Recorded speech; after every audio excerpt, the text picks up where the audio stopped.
happening in the newsrooms or press boxes. They're happening on timelines, in comment sections on YouTube, TikTok, and X.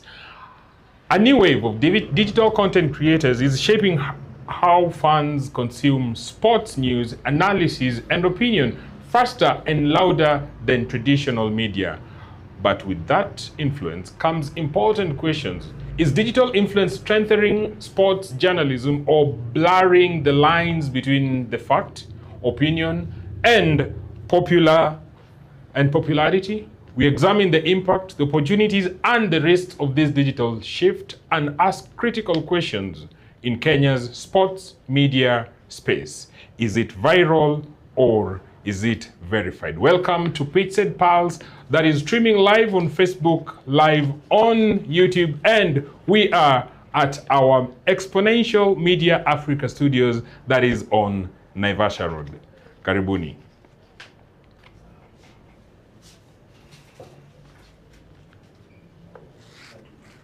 Raw text and fearless football analysis straight from the pavement. No filters, no fluffs, just pure passion. PitchSide Pulse.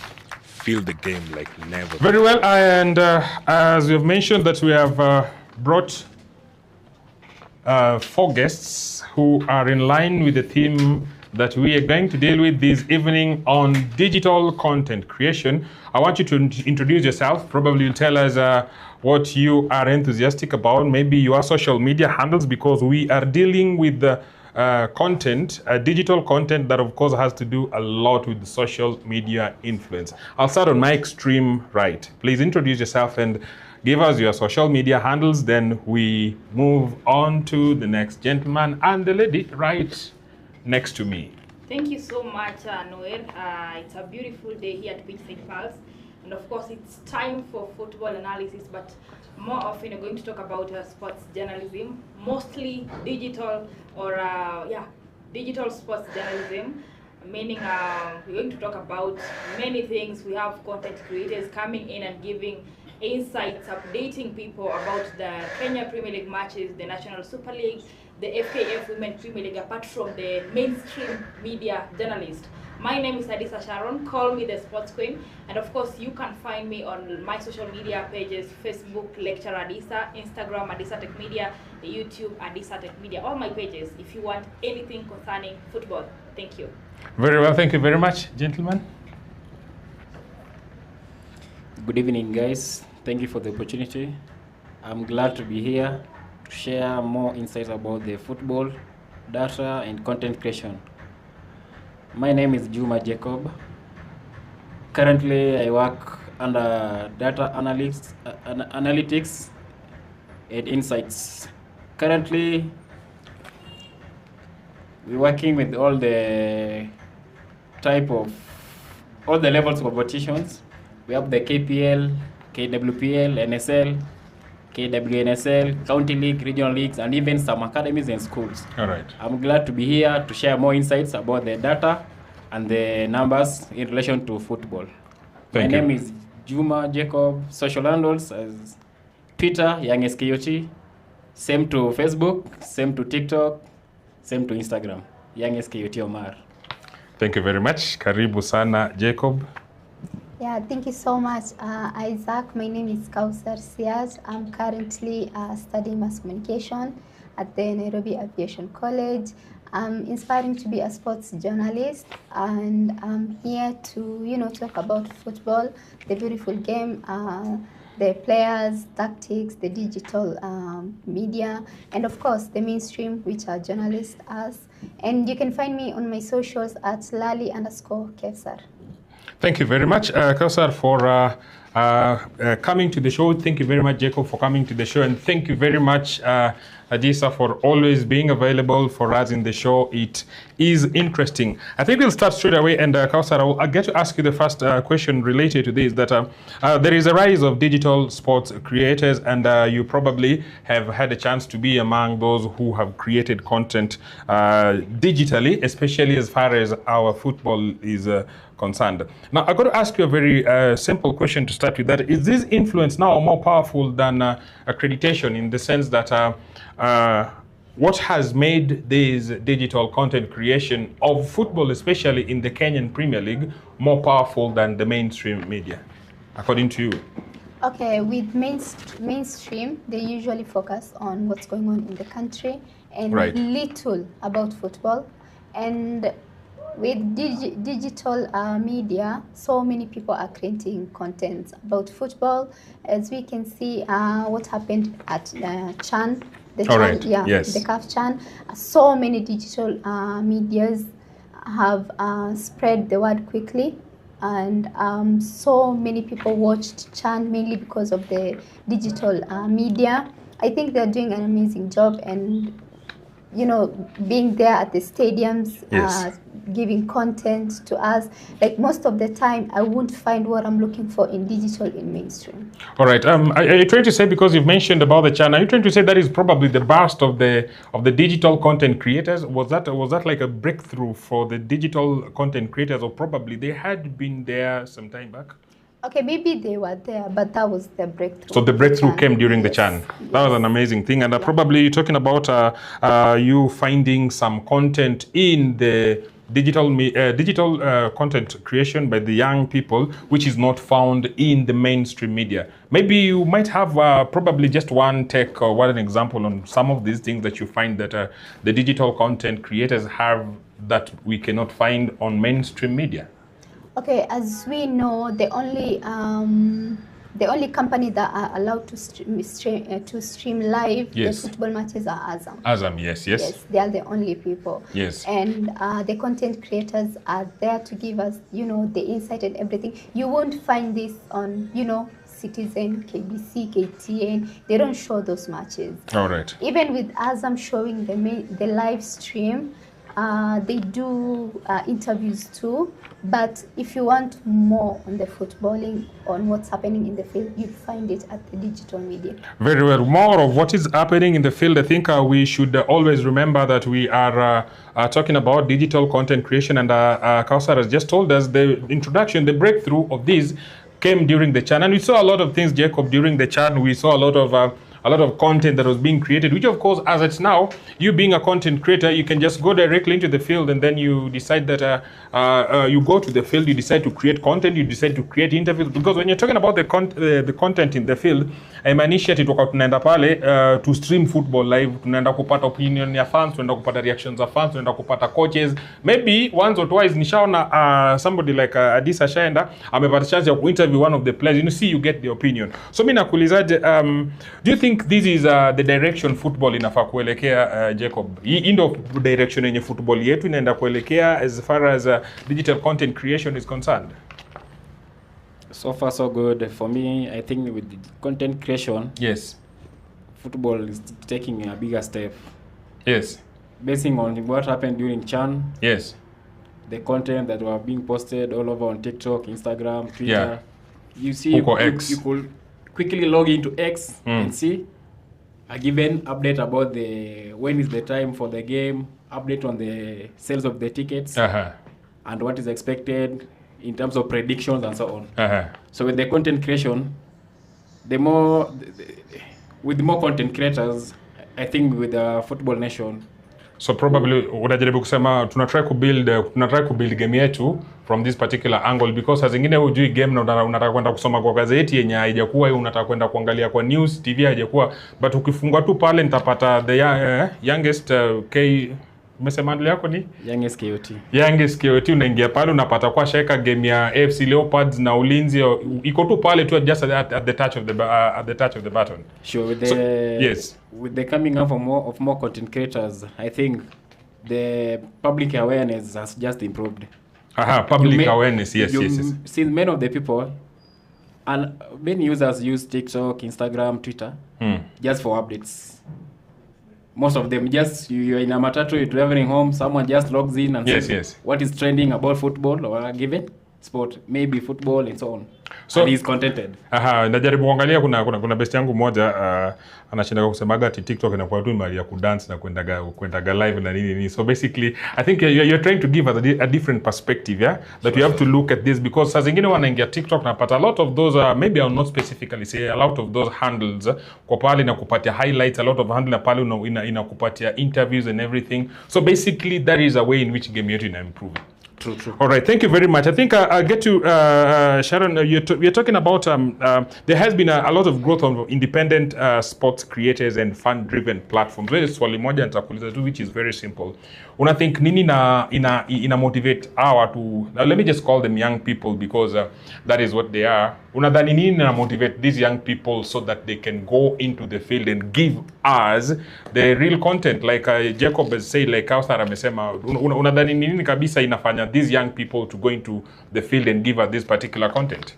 I feel like it's passion. First of all, since Chan ilikuwa the way my colleagues wameweza kusema pale, since Chan iweze kuwa pale, at least our people have realized the beauty of the Kenyan football that we have, and they have realized that football is a career on its own. Football is ni kitu nzuri. So like you always say, the second sweetest thing in the world. So they try to go to the field and try to navigate and try the more information about football. But again, as much as we are having content creators coming in and the young content creators coming in, we must be able to know that there's something called sports management and sports journalism. Yes. As much as you're doing content creation, we have to take it so much different. Okay, Sikatai, we are trying as much as possible to create awareness to the people in Kenya to know that we have Sport Pesa League, we have the National Super League, the Kenya Women Premier League, the Harambee Stars. But again, let's have some professionalism. That is what I'm trying to say. I mean, and when you talk about professionalism, najaribu kuangalia from this perspective that you're talking about professionalism. That Mimi, I've not gone to media school like Kausar is doing, like you do. Yes. I've not gone to any of those schools, but I have content. What do you think is actually going to be the downside of this? Because I'm asking, is speed and is speed killing the credibility at the expense of forcing innovation? Because I got to tell you something about this. Yes. I think I was a little bit upset the other day, must have been yesterday or the other day, when somebody was on a vlog, like a forum, when somebody was behind the camera, I mean in front of the camera with the microphone, and decided to say at you, for the past number of years that Gor Mahia has been playing, they have always been handed these 21 league titles because of this and this and this and this. There's nothing so footballing about this. And I'm like, is that the perfect example of what you study at the media school compared to just somebody having a microphone and a camera? You know, when it comes to that, actually, there's something called the way nimesema professionalism. There's a big difference between someone mwenye ameenda media school and a content creator mwenye ametoka. Sisemi ni mbaya, but there's a big difference the way you see them handling their things. For example, a professional sports journalist from the mainstream media services, utapata kuna wale content creators wamekuja, the way they speak, the way they do present their ideas is so much different. I don't know if you're trying to get what I'm saying. So I feel like unajua ukienda kwa hizi, when you go to school and try to learn about this sports journalism, there's something you learn about ethics. I'm learning ethics, media law and ethics. So some content creators, they're doing good, they're updating the people in Kenya, but again, they fail to understand that when you're a sports journalist, a professional sports journalist, you can't just be talking about everything. There's something called media law and ethics, whereby you need to understand the law and the ethics. You can't just wake up and talk about. Hadi sawa nikusaidia hizo vitu zote unasema at the end of it all mtu usiongee tu upuzi. Thank you very much. Exactly. Thank you very very much. I think Jacob, just nataka kuchukua microphone alafu niambie hiki yenye Adisa anaongelelea. Unadhani hizi vitu za kuongea tu because somebody ana try ku clickbait ama ana try ku bring, you just need a traction? Is that the only thing yenye inahitajika? Because kwa handle yako unataka tu kuandika tu kitu moja tu nonsense because you are content creator, and then you you get the numbers. Is that basically the right way to go, Ama? What do you advise that we probably should be doing as far as this seeking credibility and information is concerned, as far as the digital content creation is concerned? As for me, when you go to my social media pages, yes, what I tweet mostly is about football. It's football, right? Football, mostly. Even though I do update about other sports, rugby, basketball and so on, but I deal mostly with football. So as for me, before I tweet anything, I have to verify what I'm passing across. Hakuna tu kutupa tu story. Hakuna venye nitatamka ni tweet kitu fulani. Then kuna difference ya banter na professionalism. So that's where many content creators go wrong. But of course kuna banter, which of course is very helpful because we always try to get this perspective kutoka kwa watu. So unajaribu kusema hizi vitu tu za kuweka za kutry ku clickbait, it's not the way to go. It's not the way to go. Napata wengine wanapost, some content creators wanapost kazi safi, wengine mtu anapost kutafuta engagements, either kufarm and so on. So we are different. So as going forward, before posting anything, just verify first. Very well. Thank you very much. I think I would ask you the same question, Kausar.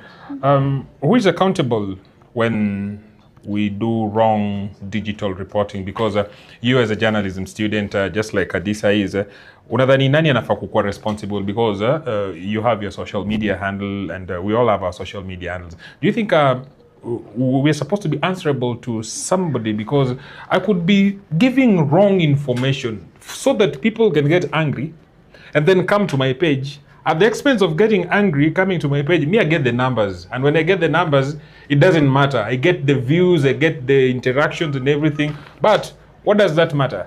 Who are we supposed to be reporting to? Or are we supposed to be accountable for any wrong reporting on this digital content? Okay, it all comes down to studying media. All right. Okay, when you study media, you're supposed to be accurate and verify your facts, as he said. And also, you have to be balanced. Get both sides of the story. Unapata most content creators, they are biased, wanalalia one side more than the other. So basically, in media schools, unafunzwa like you have to be neutral. Hata kama we ni fan, you're supposed to be neutral. You're supposed to report something like how it really happened and how it appears, right? Yeah, and I think most content creators don't do that, mainly because they don't have that knowledge. And in terms of who's taking responsibility, I think it's yourself. Kama you're independent, ama you're freelance. It's up to you. You've said it, take accountability. So you self-evaluate yourself? Yes. So in media, we are taught about accountability. To be responsible with the facts that you're giving. Very well. Thank you very much. I think we're heading into the right direction. Now, I think my other question is that what is it that you're supposed to do? Still, I will go back to you, Kausar. What is it that you're supposed to do as probably we make a challenge on the federation or all the sports stakeholders? What is it that you're supposed to really do so that we can improve on this content? Because like we said earlier on in the introduction, Jacob said that sports, the accessibility, the easy access to information because of the growing number of the digital content creators is an advantage to us.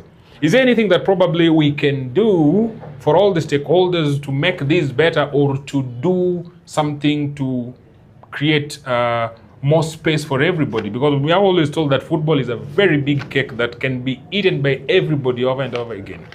Yeah, it is. I think let's not disregard what the digital media are doing, because they're doing an amazing job, like I said. Right. And if tutashikana na wao, like in my experience so far, they've helped me a lot. It has helped you a lot. Without them, singekuwa hata kwenye niko. So I feel like tungekuwa tu like pamoja, united, and be given a big space ya could do what we're doing, because at the end of the day it comes down to passion pia. If he's passionate and a digital content creator, I'm passionate, I'm a mass comm student, we are the same. All right. We have no difference. All right, very well. I think I just want to remind you that we are doing our interviews live from the Exponential Media Africa studios. We are live streaming PitchSide Pulse on Facebook, PitchSide Pulse on YouTube, and I have my guest. My guest on studio, Adisa Sharon. We have Jacob Juma, and we have Kausar. Kausar is actually a Nairobi United fan, if I'm not mistaken. Jacob Omar ana support Musingu Scorpions, lakini hapo hivyo katika SportPesa League utampata na Bandari. Alafu Adisa Sharon is very enthusiastic. He was enthusiastic. He enthusiastic inanisumbua kila siku. Very enthusiastic about the NSL and also the women's football. We'll come to the women's football. Adisa, utaniambia kwa nini ulidanganya watu juzi ati timu moja iko huko hivyo jina inaitwa Police Bullets lakini walikipata. Still you're not going to Police Bullets. I want you Sharon, tell me what is it that you're supposed to do? Adisa ndio wende nataka unipatie information. But what is it that we're supposed to do so that tupate information, tupate verified information, we increase the numbers so that these particular content creators wasikuwe tu wanatuwekea vitu za upuzi. What is it that we're supposed to do? What do you advise as a mass communication student? Yes. Lazima ukuwe na idea tunafaa kufanya nini so that we can get past this teething stage, kwa sababu unakumbuka tulikuwa tunamwambia Kausar ameniambia that ni AFCON. Yes. Si AFCON imefanyika nini? CHAN actually. CHAN imefanyika this year, which means that breakthrough imekuja pale and then there's a big surge. But unajua inaweza surge alafu iko na downside yake. So before tufike hapo, una think tunafaa kudu nini? Okay, number one, when it comes to content creators and digital journalists, there's a big difference. Digital journalists wanafanya kazi nzuri sana. They're trying to give us light about what the Kenyan football is all about. But again, what is supposed to be done is you need to have sources. Come on, lazima tu kuwe na sources. Number one, for example, mimi nikose kupata certain information, I have a source whereby I will call that person and nimuulize what is happening, this and this and this from both sides. Kama ilikuwa Bandari na Gor Mahia, I have to check on both sides. Number one, you have to be factual. You have to be factual because, you know, when you're a professional sports journalist, in case of anything, you will go to a company, they have employed you, for example, SportPesa. Maybe ulizungumza kitu yenye hai make sense. You will lose that job. People tend to wanakosaga kuelewa hiyo. Ukifanya tu mistake kidogo hivi utakosa kazi because you did something wrong. But again, you need to unafaa kuwa na sources. Number two, fika stadium. Umesema watu waende game. Fika stadium. There's no way you will come there and tell us wewe ulisikia tu wakisema Gor Mahia walicheza na FC wakapigwa. Wewe ulikuwepo? You never saw that. you never saw that. So you need to get to the stadiums, and I guess there is certain sports journalist once said that sports journalists actually wanafaa kufika stadium. Make sure unajua uko sio Emirates, iko Kasarani, si kama Emirates ni mbali utakosa kufika. Kasarani hapo chini tunafika na watch ball, right?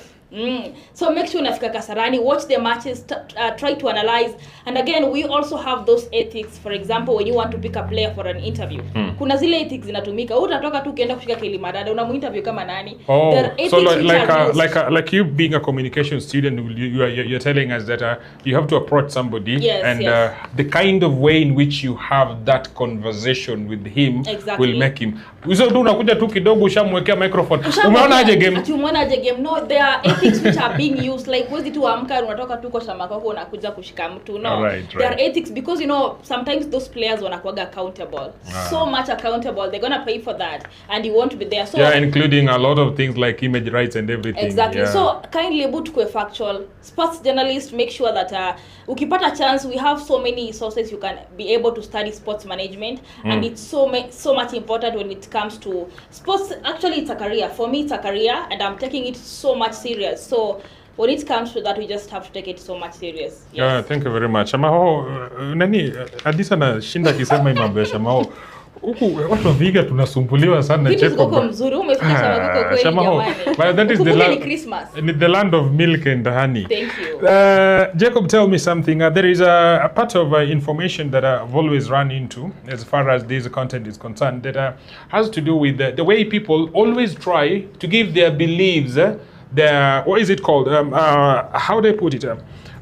There is a discourse. Sometimes there is a conversation that goes on. Kwa sababu hata nikupatia perfect example that probably na football forum ama probably uko hivyo kwa X and everything, unasikia watu anasema ati hiyo team ya Wakisii, hiyo team ya Waluya, hiyo team ya nini. But that is not a bad thing. But if somebody says that with a perspective of trying to spew unwarranted hate, yani anataka kuonyesha some sort of bad aspect of tribalism, how do we deal with this possibly? Kwa sababu Adisa amesema we have to try and learn, we have to try and communicate, we have to try and do things positively. But kuna mtu tu atamka tu. Si mimi nakuaga na tripod, mimi nakuaga na kilapel, mimi nakuaga na simu nyingine Oppo yenye iko na kamera fiti. Mimi nitaenda study. Alafu because I have the numbers still kwa social media ama wapi I will go and start. Would advise, because I'm very sure that they will reach us. Would advise, what is it that you're supposed to do so that we don't have this negative side? First of all, tuko na some content creators wanafanya kazi safi. Yes. Hiyo ni shout out kwao, ni wengi. Yes. Wanafanya kazi safi so far. Apart from wewe ni nani tena unataka kutaja? Mtaje tu. Fine, kuna some content creations zinakuwa posted, watu wana criticize. Apart from wewe hapa Kausar na una content yake na kuga clean, Adisa anafanya content safi. Mimi yangu kwa mostly football. Yes, hadi hapo ndo interest yetu kabisa. Hapo football. Na best yangu moja pale anaitwa Dola na kwaka nafanyaga job poa. Tena AFC anasumbua sana. Anafanya kazi safi sana. Anafanya kazi safi sana. And then I also think maybe tunaweza qualify this journalist Eric Njiru anafanyaga some very informed interviews. Yeah. But these people that I'm trying to bring out ni wale wenye wameenda shule wakasomea journalism wako. Mimi nauliza tu yule mtu mwenye niseme for the lack of a better word mwenye ako ignorant. Fine. Ni so far hii season nimeattend game ya leo imekuwa ya 46 tangu za KPL, sijaeka hizo NSL nini hizo. But sasa unaweza pata such sentiments hutokea ukipata kama the team is not results as ikuji. Mostly unaweza pata there's a number of games in attend Shabana, unapata fana anasema wajalu and so on. But it's out of frustration. So as a content creator you'll know what to post. You can't go on social media alafu unatupostia venye alisema wajolo watoke kwa team. Yes, and yes. Unapata 3/4 team it has the players wametoka from the low nini. So unaona like anaongea out of ignorant. But okay. same time anaongea out of frustration. Yes, results yes. agenda on their way. But so to counter that as a journalist ama content creator, ukiapproach fan usema views zake. Kuna that part yenye sasa ukienda kuedit the video before posting, you'll know what to cut and what to post. You'll post something uwezi jua kwa mbele nani anakusikiza pale federation. Exactly. You go there. Yeah. Social media yako, the media, the internet never forgets. Yes. Like when nani anasema, like when Adisa anasema that uwezi jua because at some point in time siku moja utakuja hiyo kitu ulikuwa unafanya utauliza tu mimi nataka kufanya job na hii company nini alafu hii company ndio ilikuwa hiyo time ilikuwa inafanya ulikuwa unaigonga. So unakuja kuuliza huu ni wewe. So I think that reasonable aspect is what is expected of us. Lazima tukue level headed, yes, in as much as tunaenda ku create content about Bandari. So at the expense of this other team, tusijaribu ku disrespect anybody else hata kama iwe banta hata kama iwe nini. True. All right, thank you very much. I think to try to wind up about this social media, digital content creation. Maybe to just summarize up with one word each. I think Kausan Tanzanawewe, maybe just quickly so that we can finish up with this particular section because we want to go to the next session that has to do with the state recognition that happened a while back during the Jamhuri Day. But I want you to just summarize up very fast. Every one of us, each of us rather, is going to have just maybe 30 seconds to summarize this particular segment of digital content creation in football. Okay, I think football is big as we have seen it. Yeah. Maybe haikuwa bigger before Chan, but now it's big. We have the AFCON 2027 coming up. Yeah, and una find so many people are interested in football. So many people are going to stadiums. And I think all of us are doing amazing job. I think for the love of the game, we are doing everything that it takes. And in the future, I hope everything will go well and we'll have a bigger space to do our things. All right, very well. Thank you very much. Jacob, please tell us what you have for us. Just a quick summary. Just a quick summary about content creation in football. Currently, as for me, now not trend afar. Initially, the content creation, it was there, but haikuwa that vibrant as kama the current one. Yes. What I can say, ukiattend game live, apart from kuelezewa ilikuwa aje, you have more insight ilichezwa aje and so on. Kwa sababu wanasemaga football ni ngumu. Football ni ngumu. Leo na football iko from all zones. Kutoka mtaani, county league, nini, high school games zimekuwa na more fans currently kuliko hata KPL. Hiyo nasi hakuna mwenye ana dispute. Kuleta story ya Musingu Scorpions hizi lakini sitakubali. Na sasa vile na mbele, I think fan content creation ni mimi na wewe fan. Ukitokea grao mimi nitokee. That's one way to build game yetu ya futa. All right, thank you very much. Adisa, 10 seconds on that's a quick summary on that. As much as we are trying to make football become the second sweetest thing in the world in Kenya, remember that you know, us as a journalist, umeamka asubuhi, umesema leo naenda kuwatch derby, umechukua microphone, umepigia videographer, ambaye tunafika wapi? Mbaraki. Halafu there is something that always pisses me off, like challenges facing the sports journalists when it comes to entering the stadiums. I feel like Isaac, those stewards, they're supposed to be educated. Wanapaswa kuambiwa we are accredited by the Football Kenya Federation or by CAF, meaning we have all the rights kuingia stadium and to watch matches, pick up the interviews. They need to be educated. Waambiwe hawa, they're part of media and they are here to inform, entertain and educate as well. So challenges si rahisi, but again, we move on regardless. Thank you very much. Umetaja mambo ya derby hapo na naona ni kama unawashwa kuongea kuhusu derby. Unfortunately, we're not going to talk about that derby away from the influence, visibility and the digital conversation. This past Jamhuri Day reminded us that sporting excellence still earns national recognition. This week, during the Jamhuri Day celebration, the state formally recognized outstanding Kenyan sportmen and women for their contribution to the nation.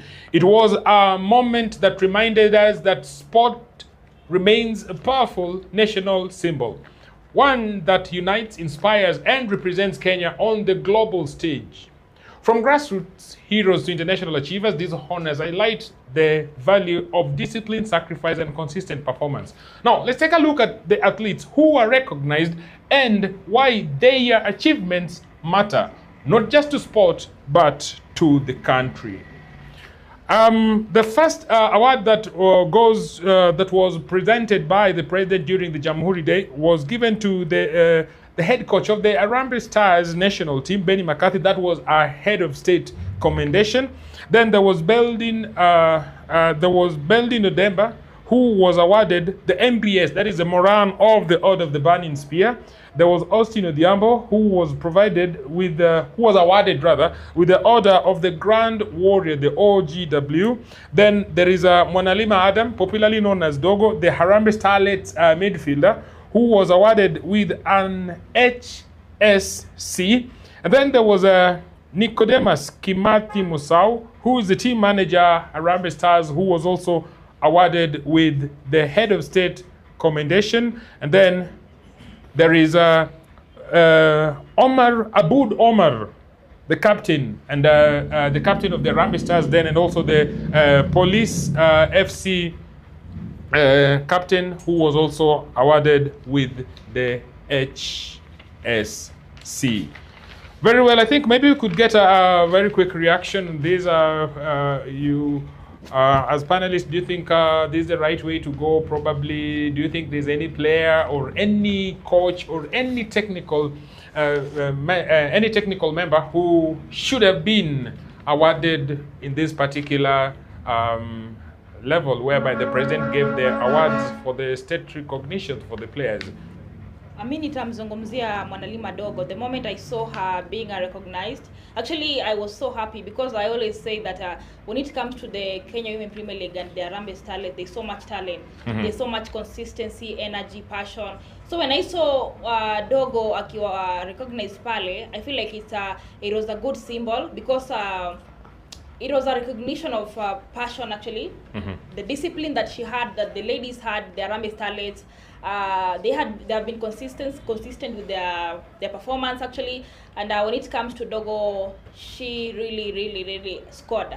amazing goals pale.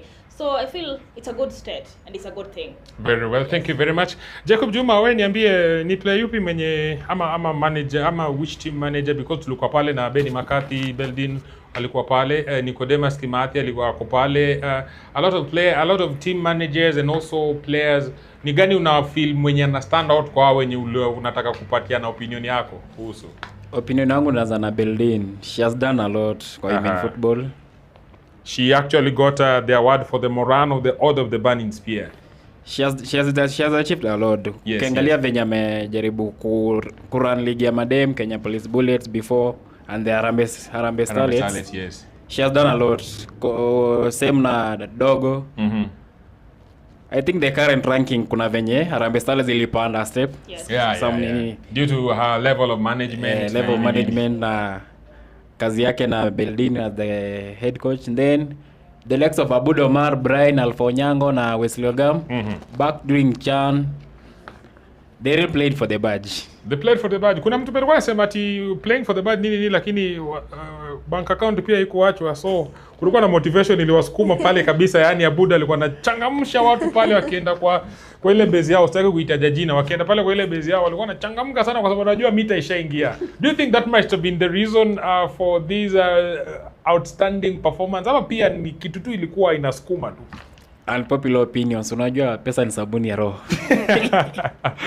Very well, thank you very much. Jacob Juma is giving us his opinion that all the players deserve to be there. Kausar, tell me, katika wote including Benny McCarthy, Beldin Odemba, Austin Odhiambo, kuna huyo Mwanalima Adan, kuna Nicodemus Kimathi Musau or Abud Omar, ni gani una feel ni kabisa is very deserved kabisa yani? I think all of them. Shout out to Benny McCarthy. He united Kenyans at the Chan competitions. Beldin for qualifying for AFCON for the first time since 2016. Yes. And I think was in a World Cup here, and I always have this question like, why can't Harambee Stars go to AFCON but the ladies wanaenda? And also I think they'll be going to the World Cup before the men's team. You're talking about Harambee Stars not going to the AFCON, lakini unajua kuna vitu zimebadilika sasa. AFCON ndio imeletwa Harambee Stars. We have to qualify automatically. And exactly that is what I'm talking about. That's a beautiful thing. What do you think about some of the players here, especially Austin Odhiambo, who was awarded the Order of the Grand Warrior, the OGW? Yeah, he has such a huge impact on the kids, and in Gor Mahia Pia, he's the captain. He carried us through Chan Pia, and I think his influence on everyone, like, is one of the reasons why watu wana watch Chan, kwa sababu Chan tulikuwa tukienda, we were just hearing Austin Odhiambo. Like, it's like the other players were not recognized or something. I think it's an amazing achievement for him, and Abud for his captaincy. Leadership. Kuna kitu fulani Abud akona about leadership that is not that sio kawaida. He like brings like the players in the team together. Kuna kitu to me it's some sort of aura, right? Someone said that ukitaka kwenda kuchukua mahali enda na Abud. He knows how to negotiate. He does. Yes. Also, ngoja hiyo story. Mlifika mpaka mkaanza kuongea kuhusu ulipa mahari na Abud anaongelea. Abud alikuwa anaongelesha Prezo. That guy is because I think he did that, especially I think it's because of his influence that a lot of things happened. Alafu tena I'm not discrediting Austin, because Austin pia aliongelea ile uwanja ya baba.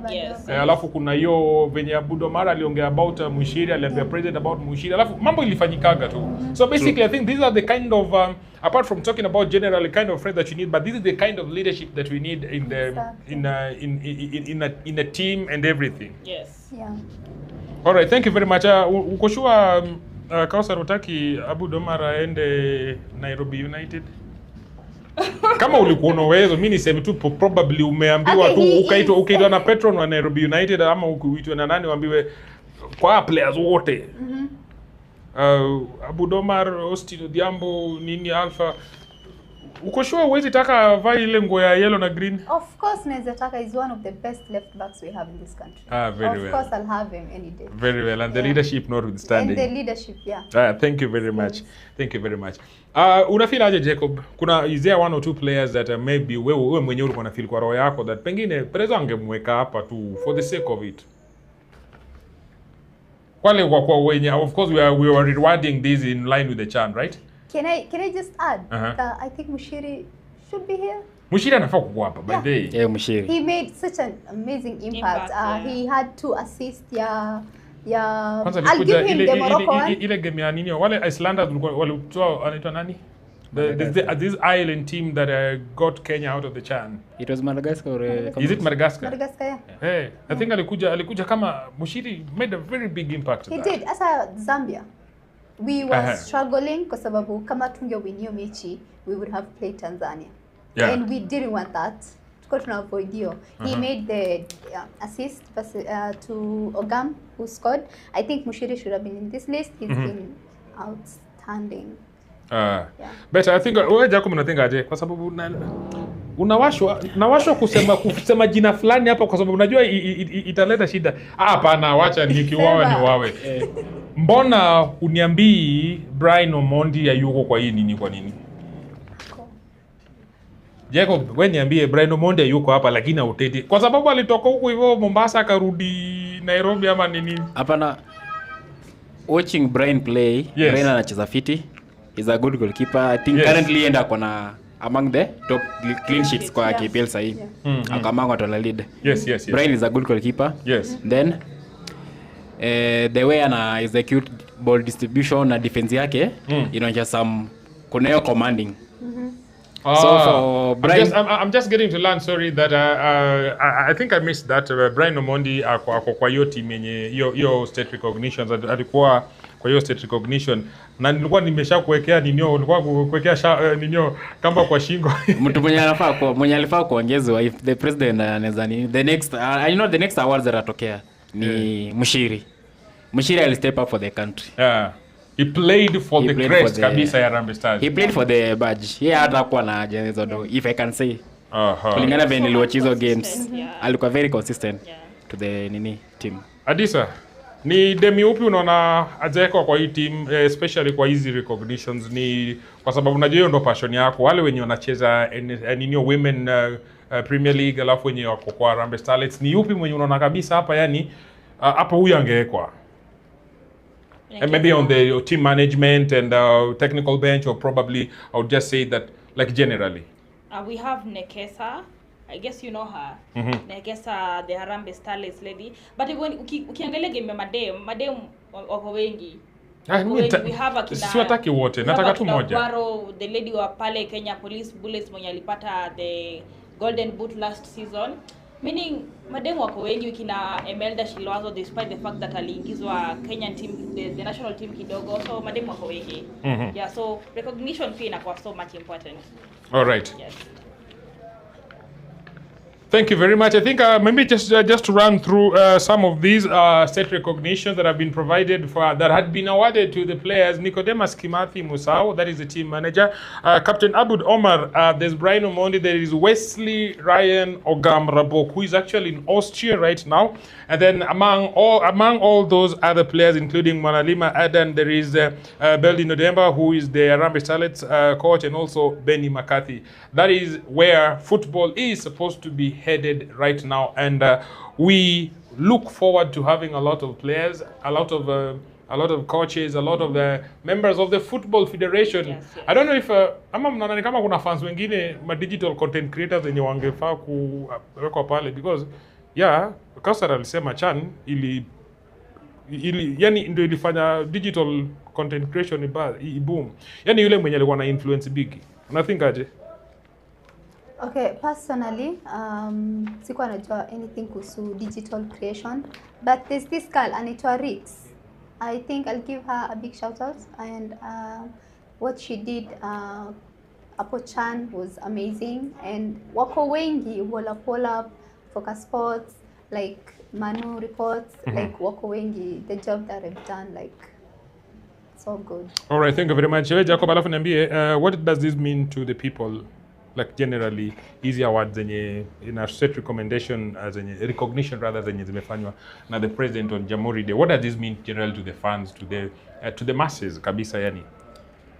I think first I'll say it acts like a motivator. Unaona kama journalist ule kama the photographer ule slam photography, the recognition like just a motivation to Alright. other upcoming freelancers to rise above. All right. Like kila mtu anajua if slam photography pata the recognition, pia wanajituma to push the Kenyan content in football. And that's why we'll be somewhere soon. All right, thank you very much. I think that is pushing us better. And I want us to move on to this segment of the FKF Sport Pacer League straight away.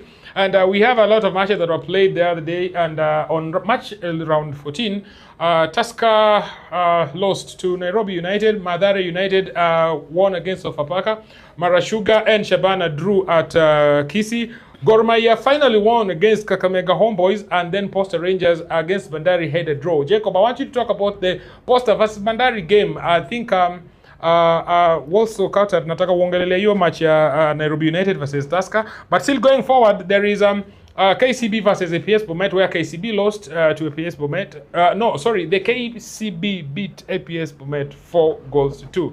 And then Kariobangi Sharks against Bidco, then Muranga Seals against Kenya Police, and there is the Ulinzi, who have just finished their match against FC Leopards that we were coming to set, and they lost apparently to FC Leopards by 2-1. Adisa nataka kuniongelea hiyo story ya Ulinzi Stars versus FC Leopards, and probably just give us a quick insight. Kautar nitaanza na wewe. Nairobi United finally had a chance to beat a team that is not so badly off. Tusker wamekuwa kipanda wakishuka. And then I'm also very excited. Tulikuwa na chance ya kuchezesha Manzur Suleiman Okwaro finally for the first time in like 100 years or so. After 100 years. Hey, bana, mtoto alikuwa ameumia ama nini imefanyika? Yeah, he was injured.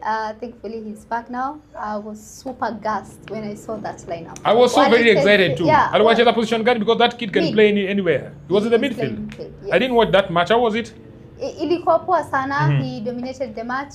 We won through Kushoto, who recently joined the Harambee Stars. Yeah. And finally, tumewin a league match after 3 unsuccessful matches. It was hectic. Nairobi United. Ilikuwa bad. Nilikuwa place mbaya sana. Jana I was super gassed. Mansour is back. He's one of my favorite players in Kenya, and I think he's amazing, honestly. Like Becky knows how to play football. Exactly, like anajua kucheza ball. Like kudos to him. I'm so happy Ali to join. We won. Now we are going forward. Tukona Gor next. Hey. Gor Mahia also won, and Gor Mahia beat Kakamega Homeboys 1-1 at Kasarani. And also they were in bad form pia wao. They lost to APS Bomet. They lost them. Gor Mahia were not in bad form. I think they are in the worst form of their lives. Considering by the way, Jacob Mama nadanganya, I think Gor Mahia actually did the most signings ever probably in the transfer window, because every other name when you unasikia Kofiti, mara Felix, mara Kibwage, mara Spinani, wamekuja Siraj wakatoa watu mpaka ukipo Ghana, Fidel Brian mwenye bado na kuuma sasa hizi alienda pale. Yaani wako pale na unakaa mahali unasema watu wapigwe. And then you're talking about that, and I'm very glad that Nairobi United won. Thank you. Big up Nairobi United, and thank you for that goal. I think Evo umepata fan mwingine wa Nairobi United, Evo Evanso umepata fan wa Nairobi United, Kausa Rapa. I think my boys are all the best in your next assignment against Gor Mahia, which of course could be or could be not at Nyayo National Stadium. That is on 20th, right? Jacob, tell me about the match that you want to highlight on. Posta Rangers versus Bandari. First of all, stubborn Posta Rangers denied Bandari 3 points. They were defending. Stubborn. Correa just came he just locked the game. Alikuja akasimama, akasema hapa Bandari nayo tukombaye season. Tukombaye. Watu tunaumia lakini I think hakuna replacement ya Fidel, Siraj, Brian tulipata. Umepata replacement yake. Wanaangeleka, tuko na Opio, tuko na Kevin Omsine, tuko nao. But sasa hapo kwa midfield na striking, juu ukiangalia kama Balecho started, I think it was his first game tanga kuja Bandari kuanza. The other game alitoka from the bench. So this was his first game kuanza. So I think haja pick the form. So Posta Rangers Jackson Duang alikuwa anatua.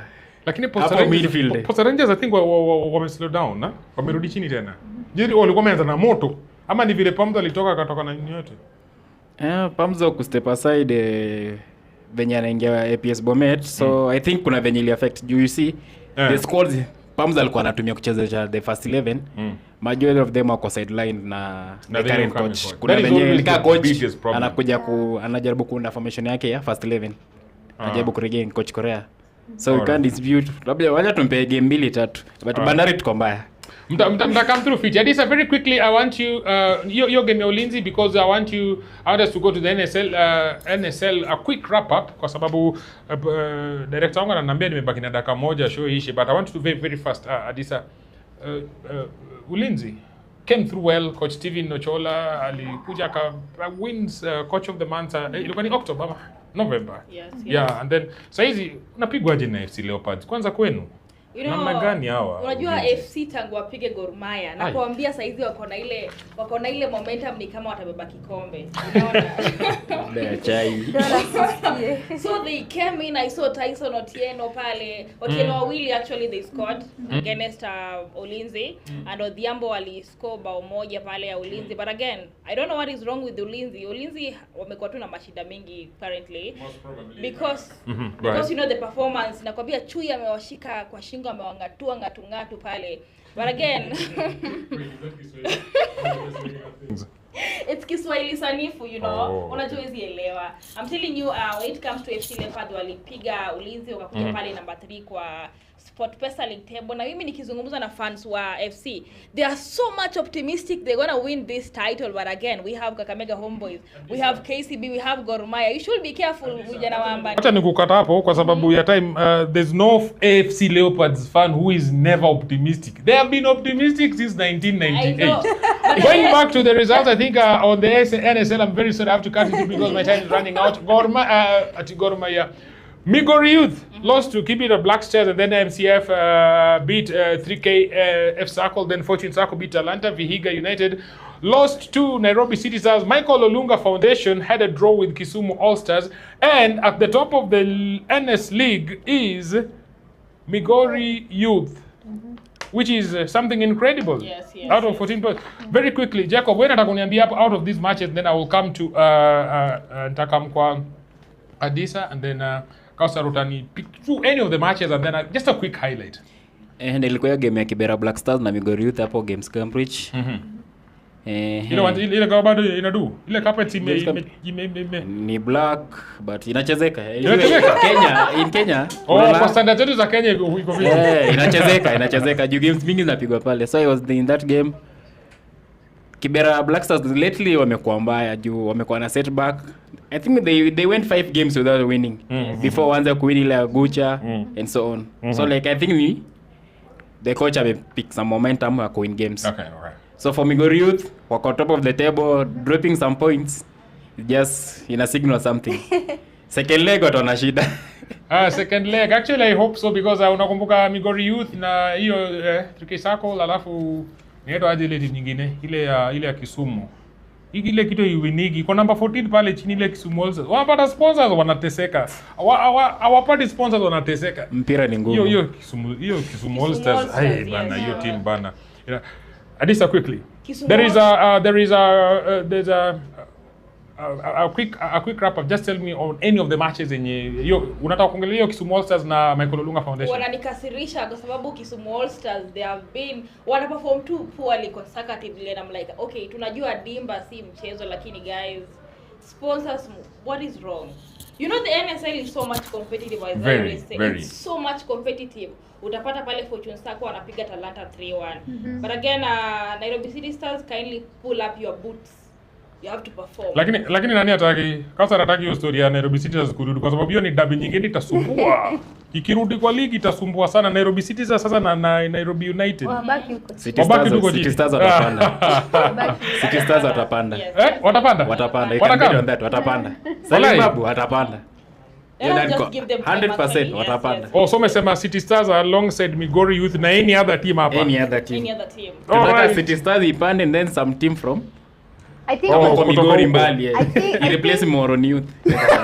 Utaki mambo ya Moron Youth. I think for this season we can all agree that Migori are doing an amazing job. They are. Walichapa Mombasa United last weekend, only to lose this weekend. I'm surprised. Kwa Kibera Black Stars team yenye has not been having a good run on the front. Yeah, and also Mombasa United bounced back from their defeat against Migori, so that was a good thing to say.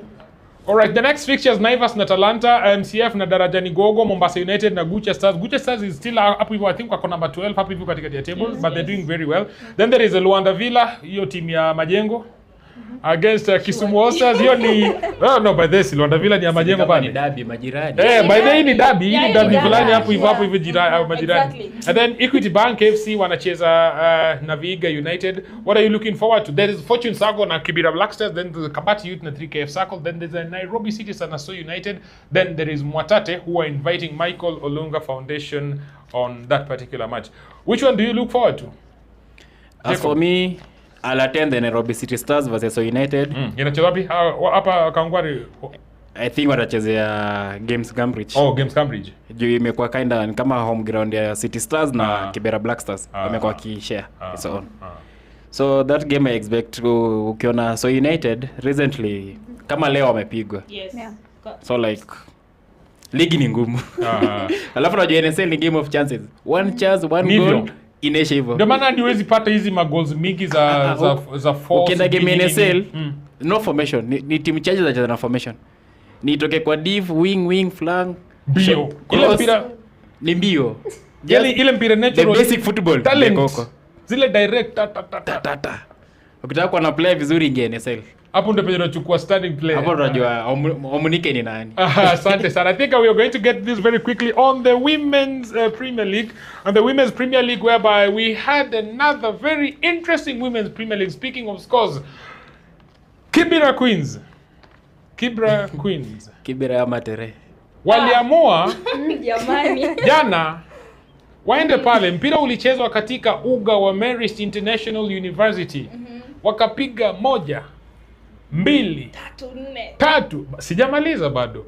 4. Jamani. 4 against Police Bullets, which is something Kotlena pata shida. Then that was a big match. That was a big win yesterday for the Kibera soccer women. Zach Guda mali huko, ujue pia mimi nimefurahia sana. Timu yetu inaamka. Kwanza tumechukua Giant, tumeanguka na yeye. Trinity Starlets lost 1-2 Vihiga Queens, and then there is Kisumu All Starlets which lost again. Kuna shida na hizi jiji na Kisumu. Yeah. Kisumu Stars na All. Kuna Stars Starlets, kuna shida na because there's something wrong. Hawajui ball. Hiyo jina ibadilishwe. Hawajui ball. All is where we draw the line. Oh, shida ni All. All ikitolewa kwa sawa. Hiyo Kisumu All Starlets lost to Kisped Queens. Former team manager wa Kisumu All Starlets ni best yangu Beryl Monica. I think mali yuko saizi yako majua na anaumwa sana na hii team. And then Ulinzi Starlets also lost to Gideon Starlets. 1-0. They lost 1-0 to Gideon Starlets. And I think in as much as majamaa tunatry kuongea about hiyo NSL kwa competitive, I think kuna league ni mbaya. League ya madem ni mbaya sana, ni mbaya. And I would be very super excited, not for the hate or lack of a better word of police bullets, but team moja inafaa kurise alafu itekio nino kwa police bullets. They're being too dominant. I want to think Let me tell you something. Unajua ni watch game tamu. Game yangu amazing ilikuwa the police bullets and the Kibera soccer women, whereby you come, you humiliate the police bullets. No, that's humiliation. That is disrespect. Kwanza unajua police ndio venye walivaa hizo manino zao za yellow, walikuja wakapiga goli ya kwanza, nikasema venye kwa na follow nikasema hapa sisi ndio tutaona shida. Kumbe But I guess 2, 3, 4. Nilifurahia. Hili gata inafaa kuisha saa hizi. You know when it comes to the Women Premier League, nikiangalia the Kenya Police Bullets haimaanishi wataendelea ku lose consecutively because tunajua ni wanoma. Walipiga the Gor Mahia Queens 9, remember kwa friendly. Gor Mahia Queens bana wako huko chini. I know, but just a reminder. Walipeana an example na wao. But I guess but again kuna pale the Vihiga Queens. Vihiga mnanikasirisha, nitakuja Vihiga Queens. You started by dominating number one. Mimi nilikuwa nakwambia aje hapa hizo. Nilikuwa nakwambia Vihiga Queens wenye nawaona Kenya Police Bullets hawatawashika, but again wako number 8 huko. But I can talk about Vihiga Queens. Wamekuwa na bad streak recently. Sure. lost draw nini, but I think after the year win yao na Trinity ya 1-0 I think ni some inaweza kupata some momentum. So probably una think aje Jacob about your Viga Queens? Nini nafanya kabisa hiyo long Viga Queens ni watch games zao. They played against Zetech. The year draw. Nikawatch game yao na Kayole ikapiga 2-0 hapo Stemasako. But you see for Zetech walikuwa nini Viga Queens wako na shida moja. Okay. Defense wako sawa, the midfield iko sawa. So the attack is very brutal. Okay. Ukiona kama Madalina akiwa shot na Irene ukiwashana na Nemata the shot, kuna huyo winger ni midfielder mfupi hivi uje zitene akiwa shot they need a striker wako replace wale wenye walitoka before the season started. But right, Viga Queens wako pale number 5 kwa table, 15 points after out of with one match at hand. I think they're not doing so badly off kwa sababu out of these matches nafaa kucheza 22 matches, right? Yes. Nafaa kucheza 22 matches, but at match 8 it's still too early to call it off. But mimi na hope Trinity Starlets ikuwe consistent hapo hivyo mpaka tu tuone kama tutakuwa tumefika hapo hivyo. Ninio Police Bullets wana need challenge. Hiyo ndo standing na need challenge. But this season naye nimeona kuna challenge. Tangu season nimeona they were very ilikuwa one way. But until venye walipigwa na Ulinzi, walipigwa na Kibera. I know there's some other team itabidi anataka kumtana pia na Police Bullets. So that's the sweet thing na hii league ya madem. Alafu napata kama unaona Ulinzi currently a number of their players wameingia training. So unapata wako na ile ya like the players wako wenye walibaki ya camp ndio wanabeba the badge. So they have no option. Alafu for a team like Kisumu All Stars Small Starlets bana washapiga 9. Yani hao ni kama wameshuka. Out of 9 matches how are you just able to pick just one draw, lose goal difference ya -20? Hey maybe the season is too early. The season is too early. Lakini you've lost 8 matches. Even if the season is too early, turnaround inaweza kuwa hapa hivi, inaweza kuwa ni some sort of a miracle.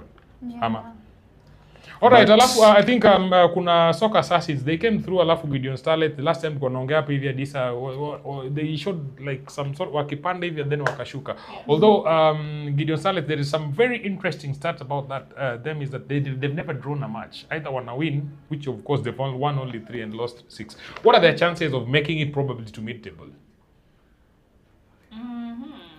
Unathink aje Jacob? Gideon Starlet usha watch any of their matches hii season? Gideon Starlet sijapata chance ya kutravel the other side. So most games me attend kwa Ulinzi, Kayole, Viga Queens na Zetech juu. You see with Tisini we work with Zetech, Viga Queens na Kayole. So mostly tuwachukulia hizo stats. So unapata game yao ikiwa tuseme within Nairobi ama Wendo, the facilitation inafanywa and then we go cover the game. Kuangalizo matches live. So for Gideon Starlets na Kispeds jaona, but so sasa niliwatch game yao weekend kucheza na Zetech 11-1. Nilikuwa mangu. But wako sawa, ni wadogo. Ona hiyo nguvu ya kusukumana kwa ground, but wanacheza fiti with the probably physically fit players like wenye wanatoka ninio wenye Ulinzi Starlets, Police Bullets na wale wa Kayole. Like Kayole pia ilianza na moto. Kayole tuko sawa, tulikupanda season kusurvive, tusishuke tusiende mbali. Juu tukipanda kuna some critics walisema don't know opinion ya fans wako right. Sema Kayole tena relegation, but sasa tukiangalia Kayole tuko ina safe ni. Tuko mali safe. Me I'm also thinking that the same thing I think about Kibera women's soccer that I think hapo ndio mali tutakaa tu. Tutastua hii season tusha make your statement, alafu tutakaa mezo tunapiga draw moja mbili alafu tupige win nyingine consequential, lakini next season mimi naambia Mwenyezi Mungu atatujalia tutarudi hapa hivi mtaona Kibera Queens kama tunabeba hiyo kombe. Na Bungoma Queens, Bungoma Queens wakianza ligi walikuwa huku chini wanachezea number 12, but nimeona number 7 I'm like damn. But unaona ni kama siati wako mbali sana number 12. Hapa Hapo wakipiga draw moja ama wapigwe mbili. Apart from Adisa ngoja. Yaani umesema Bungoma sasa wako mbali. They just like points kidogo tu mbele ya. I just mean the way wanna work so much consistent like pia kama mahali wanaamua tu wanaachilia. Nakumbuka the Kenya Police Bullets wakiwa humiliate pale police ako. Yes. 4-0. It was so bitter and tough, but again it's football. Dimba si rahisi guys. Ball ni ngumu. I think it's very encouraging that we see a lot of this reaction in women's football, something that might not have been there very long time. And I think, Jacob, you people are doing a very amazing job, getting these stats and everything, giving us this information that we need, because I think it's now the click of a button that you can actually log on to social media, alafu upate hizi results zimekuwa posted hapo. Unaingia tu mara moja unapata results ziko posted hapo. Our next fixtures, I think we have mentioned the fixtures for the women's team. Ama Ulinzi Starlets are going to welcome Kisumu All Starlets. I pray for these all Starlets and All Stars. Kismet's Queen, that is hapo hivyo 3/4 chini ya table, bwana ita Bungoma Queens. Then Kayole Starlets are going to invite the Soccer Assassins, and then the Gideon Starlets are going to invite Vihiga Queens. Hiyo Vihiga Queens yenye inafanya Adisa kasirike ovyo. And then Police Bullets are going to call on the Trinity Starlets. Trinity Starlets, unathink aje Jacob? Do you think Police Bullets wanaenda kupiga kamba kama? So for me, I mean when they invite the Trinity Starlets. Hiyo game ya Police Bullets na Trinity Starlets si game ya kumiss. That's a game to attend. You see? Trinity ako pale juu. Kumbuka Trinity amepigwa game moja. Hii ya juzi ya Vihiga. Na Vihiga ni mtu mwenye amekuwa kwa ligi, unaona? Amezoea kwa ligi. So the game Police Bullets na Trinity, what don't expect a lot. So it may be a game of surprises. So wana expect a lot aje? Wewe mwenyewe niambie, kwa sababu wewe sio mtu wa kubahatisha ati tunafanya nini ukubahatisha. Police they hope to bounce back. Trinity pia wali lose, so they expecting a win. Hata nikupate case study moja very interesting. Gor Mahia walikuja hivi wakasema ati sijui wamepigwa na PS. Kwanza ile coach wao alifanyaga kitu nonsense sana. Sorry for using that word. But how would you want to tell me that hiyo time fulani umekuja ukaresisha players ati sijui tunaweka wakina sijui nani tunangoja game ya derby. Derby ilikuja akafanywa ile kitu. So you tell me that expectation ya Police Bullets itakuwa ni aje? Tunaenda tumefinywa 4 last match. Tukikuja hapa anything can happen. Yeah, but so hiyo game ya Police na Trinity anything can happen. Anyone mwenye ata build vizuri midfield yake. That good transition atawin hiyo game. Kaka ulikuwa unasema kitu? Yeah, I think Police Bullets can do a comeback. Wanaweza waka comeback, but also Trinity Starlets wanaweza kuwa na hiyo motivation that we are the league leaders. We are not losing this game. Na everyone this season nimeona wanataka kungaria Police Bullets. So it's easy predict your game. With respect to the Police Bullets and the coaching and technical bench, I think I would really love kama kila mtu ana stand up waambie kujeni. Police Bullets Medina Abubakar akina okoa guys. You should be ready for that. Mimi hata niwaambie Jacob biko unajua mimi ile kutokupenda kwangu kwa Police Bullets ilitoka wapi? Ile siku yenye walitaga Simba Queens alafu wakapiga pale Ethiopia. Nilisema hapana bana. Namna gani? Wakina Juso walinganishwa, wakina Ruth walifanywa mambo na kasema hapana. Anyway, thank you very much. I think we have had a very interesting conversation. We are on PitchSide Pass, that is live streaming on YouTube, that is live streaming on Facebook. We're being hosted at the Exponential Media Africa Studios, and I have been your host, Isaac, and we have been talking about digital content creation, and that is what has made us to invite the guests on the studio. I have been having Adisa Sharon, I've been having Jacob Omar, I've been having Kausar, who have had to give us a lot of information as far as digital content creation is concerned. Nawashukuruni sana kwa kukua kwa studio with me, and we've also been having to talk about the state commendations that have been given by the president. Congratulations to Coach Benny McCarthy for the award. Congratulations to Beldi Nodemba the head coach for the Starlets. Congratulations, Austin Odhiambo, who got the OGW.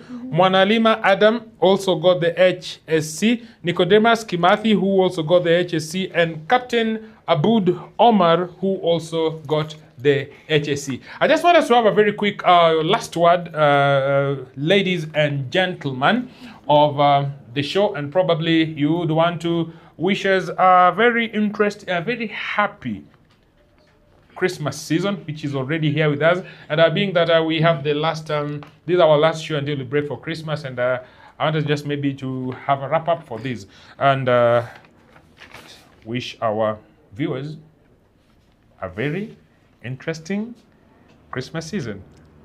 I would start with you, lady. Of course. Actually, I was to say this. Bana, watu wa Tusker, siku moja wakirateka Biblia chini. Bana, sijui mtaangalia wapi.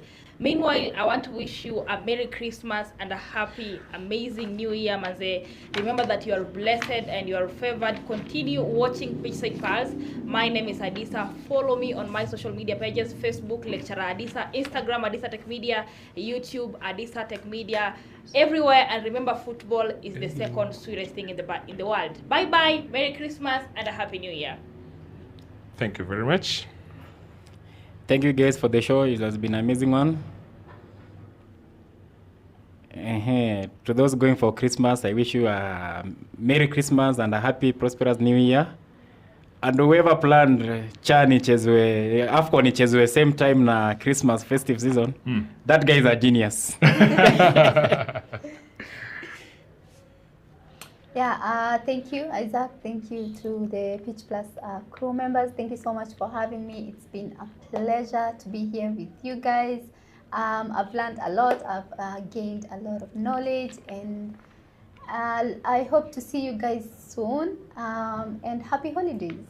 Thank you very much, Kausar. I think there is a number of people who have always been mentioning their names, those who are on the technicals, who've done an amazing job for us. And I think kama kuna one of the technicals pale mwenye anarun kwa screen yenu saizi, anaitwa Reese, Big Man Reese. Thank you very much, Reese, for always being here, making the show running super well. And next, hapo mwenye anamulikwa saizo ndio super producer Gordon Odoyo CK. Dr. Gordon Odoyo CK nyakwarimekwa.